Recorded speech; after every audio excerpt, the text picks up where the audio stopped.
I step cautiously through the towering gates of the royal palace, the weight of the ancient city pressing down on my young shoulders. It is the year 1300 BCE, and the narrow corridors of stone seem to pulse with whispered secrets, as if the very walls remember the lives that have passed through them. My sandals echo softly against the cool, polished floors, the sound swallowed quickly by the heavy silence that hangs like a shroud. I am a scribe, trained in the art of recording history and sacred knowledge, yet nothing in my studies prepared me for the mysteries I am about to uncover in the heart of this great kingdom. The air grows thick with the scent of myrrh and frankincense, swirling in dense clouds that cling to my skin and blur the flickering torchlight. The chamber I enter is unlike any I have seen, a private sanctuary adorned lavishly with gold leaf and intricate lotus motifs carved into the walls, their delicate curves catching the dim light and throwing shadows that dance like spirits in a trance. The faint glow reveals tapestries embroidered with scenes of gods and kings entwined in eternal embrace, intimations of power and divinity woven into every thread. Beside me walks an aged priestess, her steps measured and purposeful. She is the keeper of these sacred rooms, a guardian of the king's most intimate spaces, and her presence commands both reverence and unease. Her eyes, sharp beneath heavy lids, flicker with a knowledge I sense but do not fully grasp. She moves with the certainty of one who has borne witness to rites that transcend mortal understanding, rites that bind the king and those who serve him to forces beyond our world. I am silent, my heart pounding with a mix of anticipation and fear. The priestess pauses before an ebony door inlaid with lapis lazuli, the threshold to the king's private chambers. Her fingers trace the carved symbols, a silent invocation that seems to open a portal between realms. She turns to me, her voice low, almost a whisper, yet heavy with the weight of ancient truths. These halls hold more than gold and splendor, young scribe, she says, her words thick with meaning. They guard secrets that are both a blessing and a curse. The rituals you will witness are meant to secure the favor of the gods, to keep the kingdom in balance. But they come at a price few understand. I swallow hard, the incense choking my throat as I nod, eager yet wary. The priestess pushes open the door, revealing a space that feels sacred and suffocating all at once. It is a chamber of paradoxes, at once a place of worship and a prison of duty. The walls shimmer with painted hieroglyphs that tell stories of divine kingship, of celestial bonds forged in blood and flame. The floor is strewn with petals from the blue lotus, their fragrance intoxicating and slightly bitter, reminder of both beauty and sacrifice. As my eyes adjust, I see figures moving within the shadows, women draped in fine linens, their skin gleaming under the torchlight, faces serene but eyes shadowed with something darker. Among them is a favored queen, her posture regal, yet her hands tremble ever so slightly as she tends to sacred vessels filled with fragrant oils and offerings. Her devotion is haunting, a silent testament to the delicate balance she must maintain between reverence and fear. The priestess steps forward, her voice steady but somber. These rituals are old as the Nile itself. They bind the king to the heavens and the earth, intertwining his fate with that of the gods. But they demand obedience and sacrifice from those who dwell here, a price that is often paid in silence and hidden tears. I feel the weight of her gaze as it settles on me, as if she is measuring whether I am ready to carry the burden of this knowledge. The air hums with a tension I can almost touch, the tension between sacred duty and personal cost, between power and vulnerability. My pulse quickens, the flickering flames casting long shadows that seem to stretch out like fingers, eager to grasp the secrets that lie within this chamber. The priestess moves to a low altar, her hands deft as she arranges offerings of bread, wine, and incense. She begins to chant softly, her voice weaving through the smoke like a thread of ancient magic. The words are unfamiliar, yet they resonate deep within me, stirring a primal sense of awe and dread. The queen steps forward, joining in the ritual with a grace that belies the tension beneath her measured movements. I watch, entranced and unsettled, as the chamber fills with the rhythm of the chant and the scent of burning herbs. The ritual is a dance of shadows and light, a blending of the mortal and divine, where every gesture carries meaning and every breath is part of a cosmic covenant. I realize that this space is more than a bedroom, it is a sacred theater where the fate of the kingdom is played out in silence and symbol. Yet beneath the surface of grandeur, I sense the undercurrent of something darker. The queen's eyes flicker with exhaustion, her smile never quite reaching the depths of her gaze. The other women move with a practiced grace that borders on fatigue, their faces masks of devotion that hide the strain beneath. I wonder what sacrifices are demanded of them, what fears they harbor in the quiet moments when the torches burn low and the palace sleeps. The priestess turns to me once more, her expression grave. Remember, young scribe, what you see here is not merely tradition. It is a bond forged in fire and blood, a covenant that holds the kingdom together but can also shatter those who are bound by it. You must learn to see beyond the surface, to understand the cost of divine favor. Her words settle over me like a shadow, mingling with the incense and the flickering torchlight. I realize that I have stepped beyond the threshold of history into a realm where power and sacrifice intertwine in a delicate, dangerous balance. The palace no longer feels like a place of stone and gold but a living entity, breathing with secrets and sorrows that stretch back through the ages. As I stand in the heart of the royal chambers, the scents of myrrh and lotus weaving around me, I know that the path ahead is one of revelation and unease.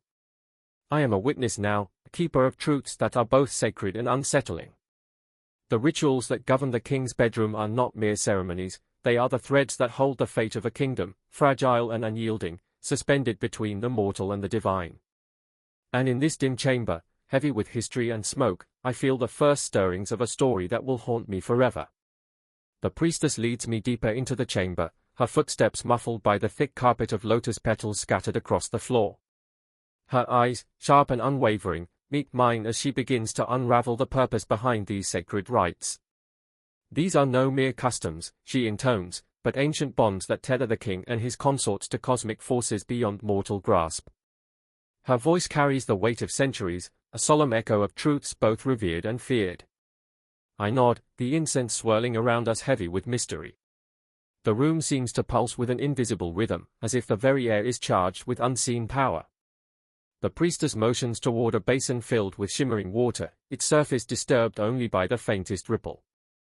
At dawn, the king and his favored queen undergo purification baths, she explains. These waters cleanse not just the body but the spirit, preparing them to commune with the divine. I watch as the queen steps forward, her movements slow and deliberate, the cool water lapping against her skin. The priestess continues, following the baths, trance-like dances are performed, invoking the spirits that guard the realm. These dances are both invocation and protection, they bind the king's essence to the celestial order. The queen's limbs sway rhythmically, eyes closed, lost in a sacred trance that blurs the line between mortal and divine. My curiosity deepens, but so does a creeping dread. The opulence surrounding these acts masks a stark severity. The priestess's voice lowers, each act here is a thread in a vast tapestry, symbolic sacrifices are offered within these walls, tokens meant to appease gods and secure favor. But these offerings exact a toll, often unseen yet deeply felt. She gestures to a small altar where incense smoke curls around fragments of herbs and finely carved idols. I see the queen's face, serene yet marked with a shadow I cannot name. Her devotion is palpable, but beneath it lies a vulnerability that unsettles me. The priestess's gaze softens briefly. She embodies the delicate balance between reverence and fear, a living vessel for forces far beyond her control. I realize then that the rituals are as much about control as they are about worship. The air thickens with unspoken tension. The priestess steps closer, her voice a whisper now, these rites protect the king's divine status, but they bind all involved in chains forged of duty and sacrifice. The queen's compliance is not merely obedience, it is survival in a world where the sacred and the personal collide. I feel the weight of her words settle over me like a shroud.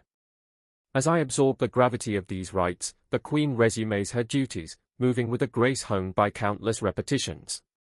Yet, in the flicker of torchlight, I glimpse a tremor in her hand, a fleeting hesitation that betrays the facade of devotion.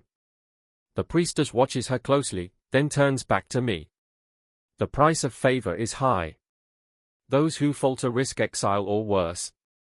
The gods are merciless, and their will is enforced through these ceremonies. My heart pounds as I envision the consequences of failure, banishment to remote temples, spiritual possession, punishments whispered of in hushed tones. The chamber feels less like a sanctuary and more like a crucible, where bodies and souls are tested against divine expectations. Every chant, every gesture, every offering is a thread in the fragile web that sustains the kingdom's cosmic order. The Queen's eyes meet mine briefly, a flicker of something unspoken passing between us, resignation, perhaps, or a silent plea. I realize that beneath the gilded surface lies a profound isolation, a loneliness born from the demands of these eternal rites. The priestess's voice breaks the silence. This chamber is a theater of cosmic symbolism. Every movement aligns with celestial forces. Here, the mortal and the divine entwine, but at great cost to those who serve. I watch as the Queen retreats to a corner, her composure faltering for a moment before she regains her poise. The priestess gestures toward a slender staff adorned with sacred symbols. This, she says, is a conduit for the king's power, a sacred relic used during the rites to channel divine energy. The Queen approaches it reverently, her fingers tracing the intricate carvings as if drawing strength from the ancient wood. I am struck by the profound mental and emotional strain these rituals impose.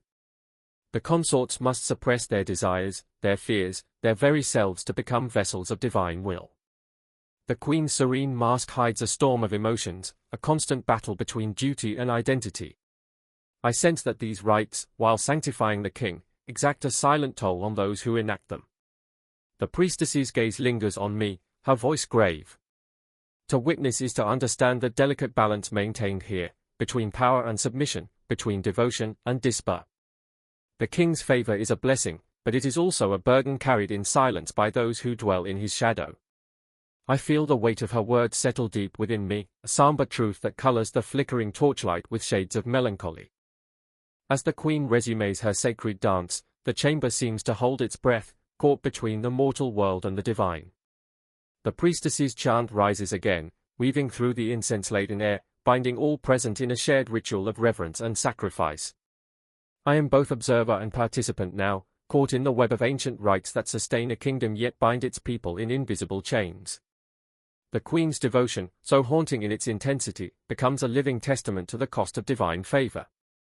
Each movement, each whispered prayer, each symbolic offering is a thread in a tapestry of power and pain, woven through generations. I understand that these rituals are not merely acts of worship, they are mechanisms of control, sanctified by tradition but enforced by fear. The chamber's shadows deepen as the rites continue, the flickering torchlight casting shifting patterns on the walls. I am drawn into this world of sacred duties and silent sacrifices, where every gesture carries weight and every breath is measured. The Queen's haunting grace lingers in my mind, a reminder of the fragile humanity beneath the layers of devotion and duty. The priestess's voice, steady and solemn, breaks through the haze. These rites protect the king's divine order, but they demand an unyielding obedience from those who serve. The cost is often unseen, yet it shapes the very fabric of the kingdom. I nod, the gravity of her words settling into my bones. As the Queen completes her dance, I glimpse the exhaustion hidden behind her serene facade, the quiet toll exacted by rituals that bind body and spirit. I realize that these rites are both a shield and a cage, a sacred covenant that upholds divine favor while exacting a silent price. In this chamber, heavy with incense and ancient power, I stand witness to a world where devotion and fear intertwine, where the quest for divine blessing is inseparable from the sacrifice it demands. The Queen's haunting presence lingers in the air, a living embodiment of the delicate balance between reverence and burden. And as the priestess's chant fades into the stillness, I am left with a profound understanding. These rituals are not merely ceremonies of faith, but solemn acts of control and sacrifice, binding the king and his consorts to a destiny written in the stars yet paid for in silence and shadow. The chamber's heavy silence is broken only by the soft rustling of linen and the distant murmur of the priestess's chants. Watching the Queen, I begin to understand the profound mental and emotional toll these rituals exact on those who serve within these walls. Their faces, serene on the surface, betray a deeper struggle, an internal battle to suppress personal desires and fears beneath the weight of divine duty. The Queen's eyes, once alight with devotion, now flicker with exhaustion, shadows gathering where hope once dwelled. I see how the consorts become vessels, conduits for the king's divine power, their own identities fading into the background as they submit to roles defined by ritual and expectation. The Queen's hands tremble slightly as she arranges offerings, a subtle but telling sign of the strain she carries. The priestess catches my gaze and offers a knowing look, as if silently acknowledging the price paid by these women who live at the intersection of sacred obligation and personal sacrifice. The priestess's voice breaks through my thoughts, low and grave. Those who fail to adhere to the rituals face dire consequences. Exile to remote temples, where the isolation is both physical and spiritual, is a common punishment. Worse still is spiritual possession, believed to be the god's wrath made manifest. The words hang in the air, heavy with unspeakable fear. I imagine the desolation of such exile, a life severed from courtly splendor, cast into shadows both literal and metaphorical. The queen moves with practiced grace, yet I sense the toll etched into the subtle lines of her posture. This chamber is more than a room, it is a theater where cosmic symbolism plays out in every gesture and chant. Each movement aligns with celestial forces, intertwining mortal flesh with divine will. Witnessing this, I feel the weight of the unseen chains that bind these women, not just to the king, but to the very gods themselves. Behind the flickering torchlight, I glimpse whispered prayers uttered in secret, talismans concealed beneath flowing robes, and tears shed in solitude, silent acts of defiance and coping that speak volumes about the isolation imposed by these sacred duties. The queen's fleeting glances betray a yearning for escape, a desire to reclaim a fragment of self lost amid the demands of her role. The priestess's gaze softens momentarily as she recounts these hidden struggles. The consorts learn to hide their anguish, to mask vulnerability behind devotion. Their spirits are tested as much as their bodies, caught in a delicate balance between exaltation and entrapment. I sense that these women are both revered and imprisoned, exalted as conduits of divine power yet confined within invisible walls wrought of expectation and fear. As the queen resumes her ritual, the chamber seems to pulse with a tension that is almost tangible. The sacred acts, meant to secure the king's favor and the kingdom's prosperity, become acts of personal sacrifice. The queen's composure wavers briefly, a quickening breath, a tightened jaw, before she steels herself once more. This fragile veneer of control speaks to the immense psychological burden she carries, a burden borne in silence. I watch as she handles sacred vessels, each filled with oils and fragrant herbs, her fingers tracing patterns learned through years of repetition. These actions are more than ceremony, they are affirmations of submission to a cosmic order that demands unwavering obedience. The queen's eyes close briefly, as if drawing strength from an unseen source, but the flicker of pain beneath the surface remains. The priestess steps closer, her voice barely above a whisper. To serve the king in this way is to become part of a divine narrative, but it is also to surrender one's own story. The consorts live fragmented lives, present in this chamber, yet absent from themselves. I feel the weight of these words, a profound sadness mingling with the awe inspired by such devotion. The queen's silent tears, glimpsed only in the quiet solitude of her chambers, speak of a loss deeper than mere duty. She is caught between worlds, the mortal realm she once knew and the divine role she must embody. The rituals, while sanctifying the king's power, exact a toll that is invisible to all but those who bear witness to the unspoken pain. I notice how the queen's eyes flicker toward a small talisman hidden beneath her garment, a secret kept from the prying eyes of the court. It is a symbol of hope, a talisman passed down through generations, a silent act of resistance against the erasure imposed by these rites. Such tokens offer solace, a tether to a self that refuses to be wholly consumed by the sacred duties. The priestess's voice returns, steady and solemn. These rituals shape not only the body but the mind. They demand a suppression of self that can fracture the spirit. Yet, in this fracture, some find strength, a resilience born of necessity. I realize that beneath the surface of ceremony lies a quiet struggle for survival, a negotiation between submission and self-preservation. The queen's movements grow more deliberate, her breathing measured as she invokes the spirits through dance. Each step is a prayer, each gesture a plea for protection and favor. Yet, in the depths of her eyes, I see the toll of these repeated sacrifices, a weariness that no amount of incense or gold can mask. I sense the chamber itself as a crucible, melting away individuality to forge vessels worthy of divine purpose. The queen's serene mask is a fragile shield against the emotional storms that rage beneath. Her devotion is both a source of power and a cage, binding her to a destiny she did not choose but cannot escape. The priestess's gaze lingers on me, her voice heavy with unspoken understanding. To bear these rituals is to live a life of paradox, exalted and isolated, empowered and enslaved. The king's favor is a gift wrapped in chains. I feel the reality of this paradox settle over me, coloring the flickering torchlight with hues of sorrow and reverence. As the queen completes her dance, the chamber falls into a hushed stillness. The incense smoke curls upward in languid spirals, carrying with it the silent prayers of those who serve.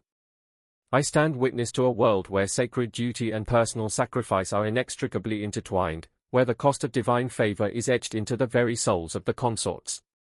In this chamber of shadows and light, I realize that the rituals are not merely acts of worship but profound tests of endurance, mental, emotional, and spiritual.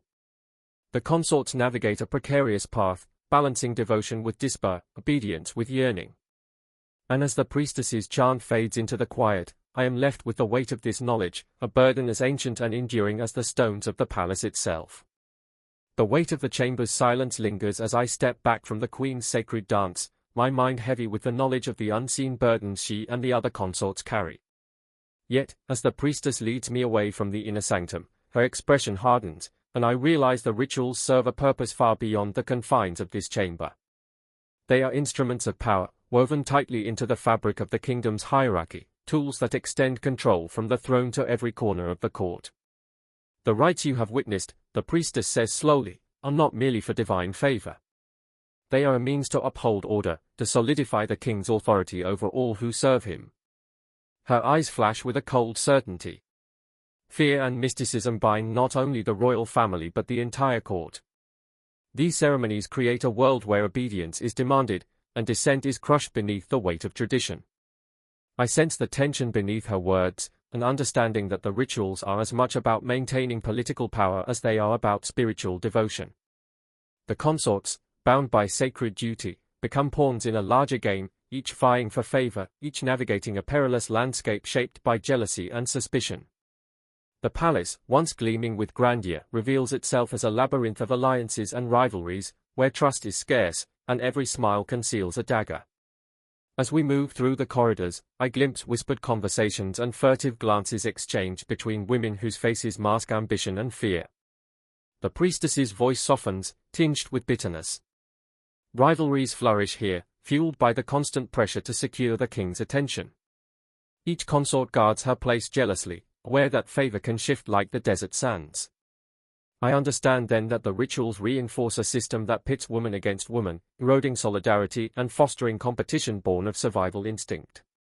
Yet amid this oppressive atmosphere, I discover flickers of resistance, subtle acts of defiance that ripple beneath the surface like hidden currents. The priestess nods toward a delicate necklace worn by one of the younger consorts, its beads arranged in a pattern that seems innocuous but carries a secret message. Coded jewelry, clandestine meetings, whispered words passed in shadows, she reveals.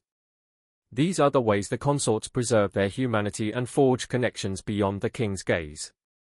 I am struck by the resilience of these women, who refuse to be wholly consumed by the rituals that seek to erase their individuality. In quiet corners, away from prying eyes, they share forbidden knowledge, stories and customs passed down through generations, a lifeline to a self that defies the erasure demanded by their roles. These acts of rebellion, though small, are powerful affirmations of identity and agency in a world designed to suppress both. The priestess's gaze softens as she speaks of these covert resistances. Despite the chains of tradition, the human spirit finds ways to endure. In the midst of control and fear, there is defiance, silent, persistent, and unyielding. I feel the truth of her words resonate within me, a testament to the indomitable will that persists even in the darkest of places. As we pass through a secluded courtyard, I notice the consorts gathered in hushed circles, their faces illuminated by the soft glow of oil lamps.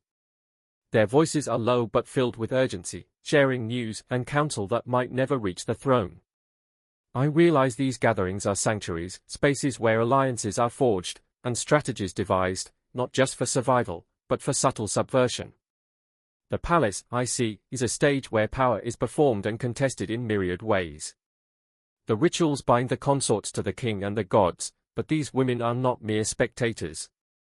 They are actors in a complex drama, navigating the treacherous currents of favor and fear, wielding influence in quiet but potent ways.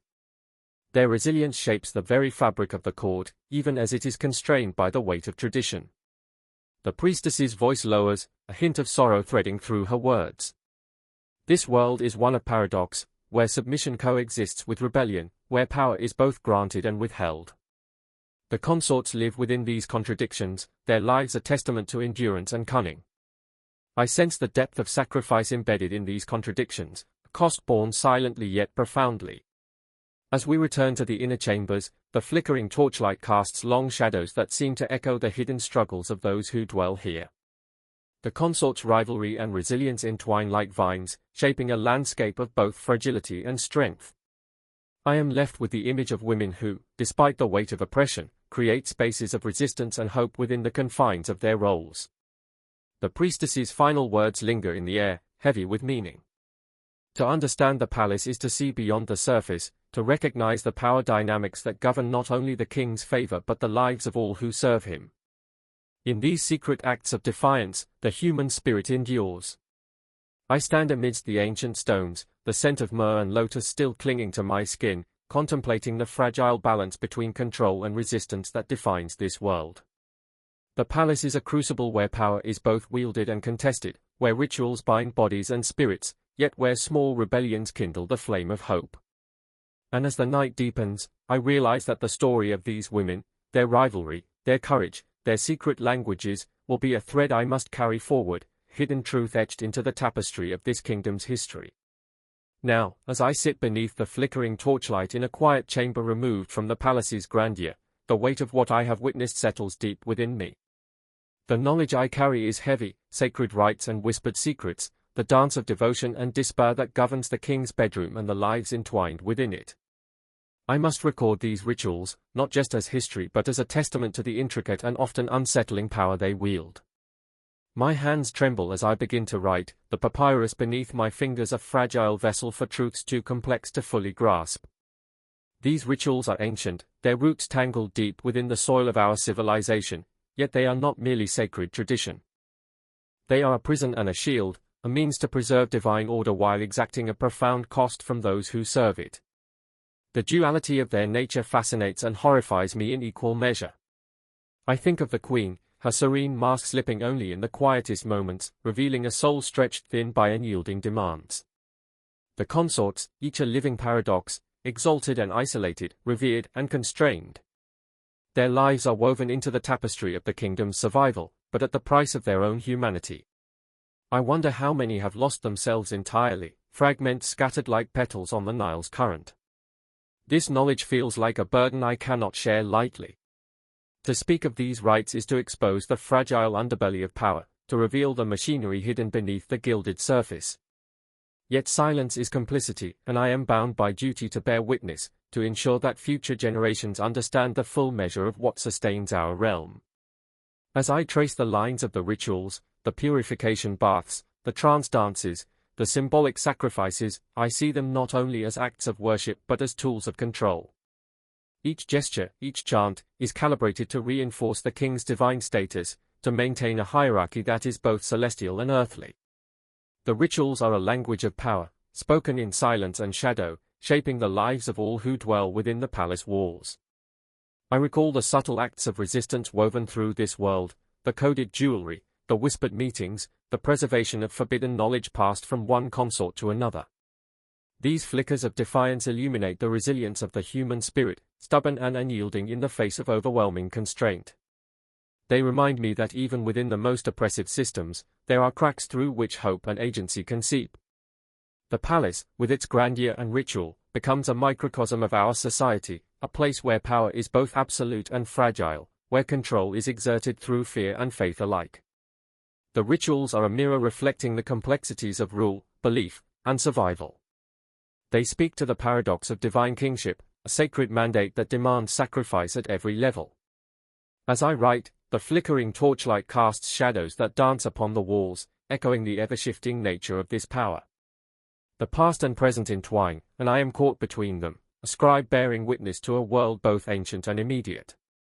The rituals have shaped our history, yet their impact is felt in the breath and pulse of the living. I pause, my gaze resting on the delicate lotus motif etched into the wooden table. It symbolizes purity and rebirth, yet here it also stands for the fragility of those who serve beneath the king's gaze. The consorts are like blossoms, beautiful, revered, but subject to the tides of favor and the harsh winds of expectation. Their strength is quiet, their resilience woven into the fabric of their suffering. The knowledge I carry is a double-edged blade, illuminating the sacred while piercing the veil of illusion. It reveals that the divine order maintained by these rituals is as much a construct of human will and fear as it is of heavenly decree. The rituals sanctify power, yes, but they also imprison those who enact them, binding their bodies and spirits in ways few can comprehend. As the night deepens, I am filled with a profound sense of responsibility. To record these rites is to honor those who live within their grasp, to acknowledge both their sacrifice and their strength. It is to hold a mirror to the past, so that the future may understand the cost of sustaining a fragile monarchy under the guise of divine will. I know that this story, carried now in my hand and heart, will not be easy to tell. It challenges the very foundations of what we accept as sacred and immutable. Yet it is a truth that must be spoken, a legacy that must be preserved beyond the flicker of torchlight and the whispers of incense. And so, I continue to write, each stroke of the reed a step deeper into the labyrinth of power and sacrifice. The rituals live on in these words, alive and uneasy, a testament to a world where the divine and the mortal dance in shadows and light. The story is not mine alone, it belongs to the countless voices silenced and the few who dared to resist. In the quiet of this chamber, surrounded by the scent of myrrh and the weight of history, I commit these truths to papyrus. The rituals are sacred and terrible, beautiful and cruel, a reflection of the human struggle to grasp divinity and the price exacted for that reach. As the final words dry beneath my hand, the torchlight flickers once more, casting long shadows that stretch beyond the walls. The story is written, but the echoes of these rites will endure, whispered through the corridors of time, a reminder of power's fragile, unsettling legacy.